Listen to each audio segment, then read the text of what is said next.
Shirt pant পরে ইমামতি করা যাবে কিনা?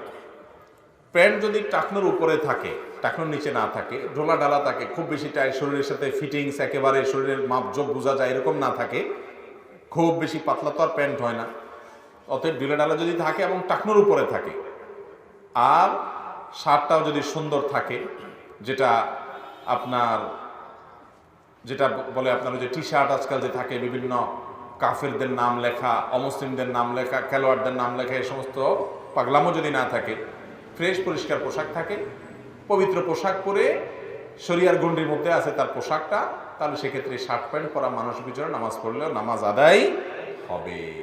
কিন্তু নামাজের জন্য, ইমামতের জন্য উপযুক্ত ব্যক্তি, সর্বাধিক উপযুক্ত, বেশি উপযুক্ত হলো যে কয়জন মুসল্লি আছে এদের মধ্যে সবচাইতে বেশি যে কোরআন শুদ্ধ করে পড়তে পারে, নামাজের মাসলা মাসাইল যে বেশি জানে, তার অধিকার সবচাইতে।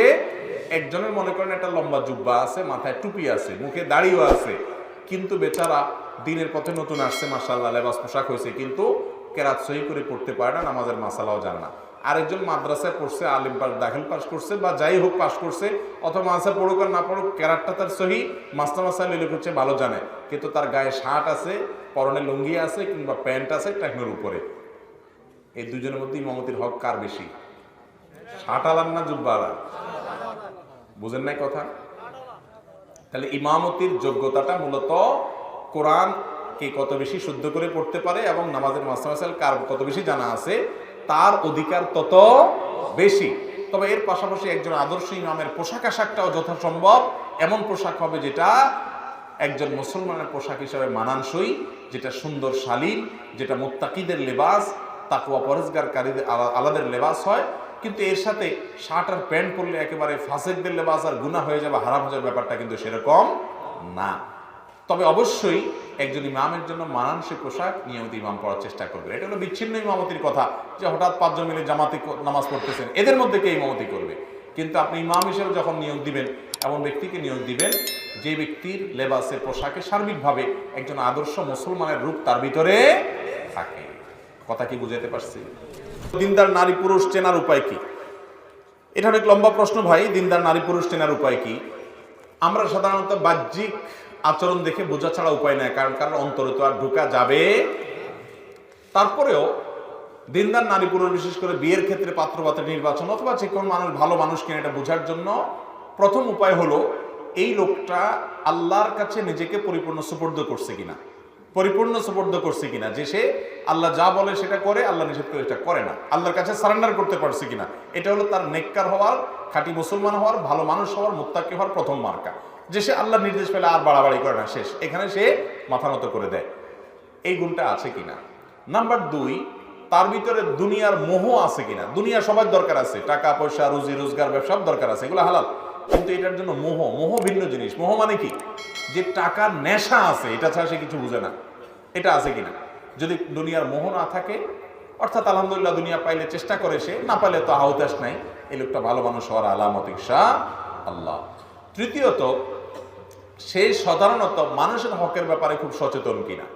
শুধুমাত্র নামাজ পড়লে হবে না, রোজা রাখলে হবে না, কারোর হক নষ্ট করবে না, এই বিষয়গুলোতে যদি সে খুব সচেতন থাকে, সতর্ক থাকে, নিজের ভুল হলে থেকে সংশোধন করার চেষ্টা করে, তাহলে এগুলো মোটামুটি একটা ভালো মানুষের কিছু মার্কা। আর অনেক মার্কা বের করে আনা যায়, মোটামুটি এগুলো দেখলে অনুমান করা যায় একটা মানুষ নেক মানুষ এবং ভালো মানুষ। তারপরও মানুষের ভিতরে ঢোকা যায় না, এগুলো দেখার পরও দেখা যেতে পারে তো ভিতর থেকে সে হয়তো ভালো না। আল্লাহ তাআলা ভালো জানেন যে আমরা কে কতটা ভালো, আমরা শুধু মার্কা বলতে পারি। ফুটবল খেলা মুসলিম দেশ হিসাবে কোনো দেশের সমর্থক হওয়া যাবে কিনা? ভাইরা আমার, ফুটবল খেললে এখানে ইসলাম বা মুসলমানদের কোনো জয় এর পিছনে নিহিত থাকতে পারে না। বিশেষ করে এই যে বিশ্বকাপ ফুটবলের যে আসর, এই আসরে সবাই তো সতর ঢেকে খেলে, তাই না? সতর ঢেকে খেলে না? তাহলে সতর উন্মুক্ত করে খেলে। সতর ঢাকা যেরকম ফরজ, কারোর উন্মুক্ত সতরের দিকে তাকানো গুনাহ। তো এই বিশ্বকাপ খেলায় মুসলমান দলের সমর্থন করতে গেলে আপনি কি ওই চোখের হেফাজত করে সমর্থন করেন? 1। 2 নম্বর হলো, এই খেলা দেখতে গেলে শুধু খেলাই দেখেন না, খেলার সাথে বহু টেলাও দেখা লাগে, আছে না নাই? চোখের গুনাহ করা লাগে না? বরং খেলার চাইতে অখেলাই অনেক সময় মিউজিক টিউজিক এগুলো তো আছেই, আরো তো বহু জিনিস আছে। তো যে জিনিসটা করলে আমি গুনাহ একটা না বহুমুখী গুনাহে লিপ্ত হতে বাধ্য, এছাড়া কোনো উপায় নেই, সারাক্ষণ গুনাহের মধ্যেই থাকতে হয়, সেটা কখনো জায়েজ হতে পারে। কোন মুসলমানদের যদি বিশ্বকাপ জিতেও যায় তাতে ইসলাম বা মুসলমানদের চুল পরিমাণ কোনো উপকার হবে না, আর যদি হেরেও যায় তাতে ইসলামের কোনো ক্ষতিও হবে না।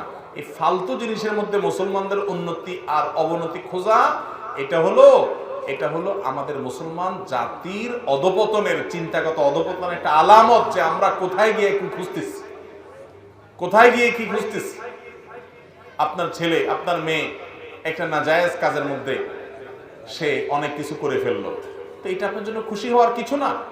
মুসলমান তার ইমানি শক্তি যেদিন ফিরিয়ে পাবে, ইমানি চেতনা যেদিন ফিরে পাবে, সেদিনই সে বিজয়ী হবে। আল্লাহ বলেছেন যে লা তাহিনু ওয়া লা তাহজানু আনতুমুল আ'লাউনা ইন কুনতুম, তোমরা মন খারাপ করবে না, হীনমন্য হবে না, পেরেশান হবে না, তোমরাই বিজয়ী হবে যদি তোমরা বিশ্বকাপ জিতো, যদি তোমরা ইমানদার হও। মুসলমানের ইমানি চেতনা যদি ফিরে আসে, আমলি উন্নতি যদি হয়, আবারও মুসলমান আবার গোটা দুনিয়াকে অনেক কিছু দিতে পারবে। এই সমস্ত খেলাধুলা দিয়ে মুসলমানের উন্নতি হবে। শয়তান আপনাকে খেলা দেখানোর জন্য এই ওয়াসওয়াসা ঢুকাইছে যে ওই মুসলমান দেশ আছে, অতএব ওই দলের সাপোর্টের উদ্দেশ্যে ওই নিয়তে আমি খেলা দেখি। আল্লাহ তাআলা আমাদেরকে শয়তানের নেক্সট সুরতে ধোঁকা থেকে বেঁচে থাকার তৌফিক দান করুন। পৃথিবীর অনেক দেশের অনেক স্কলার, অনেক আলেমগণ তারা এটাকে সাপোর্ট করেন, সমর্থন করেন, অনেক না, হাতে গোনা কিছু, এটা তাদের ইস্তিহাদ, সেটা নিয়ে আমাদের বলার কিছু নাই। কিন্তু যেই কাজ করতে গেলে পাপের ভিতরে ডুবে থাকতে হয় সারাক্ষণ, সেই মোবাহ কাজটাও আর মোবাহ থাকতে পারে না, আর সেখানে মোবাহ তো আর প্রশ্নই ওঠে না, যেখানে সতর খোলা হয় উন্মুক্ত সতরই দেখতে হয়। আল্লাহ তাআলা আমাদেরকে বুঝার তৌফিক দান করুন। অতএব সস্তা জিনিসের মধ্যে আমরা ইসলাম এবং ঈমান, মুসলমানদের উন্নতি খুঁজতে যাব না।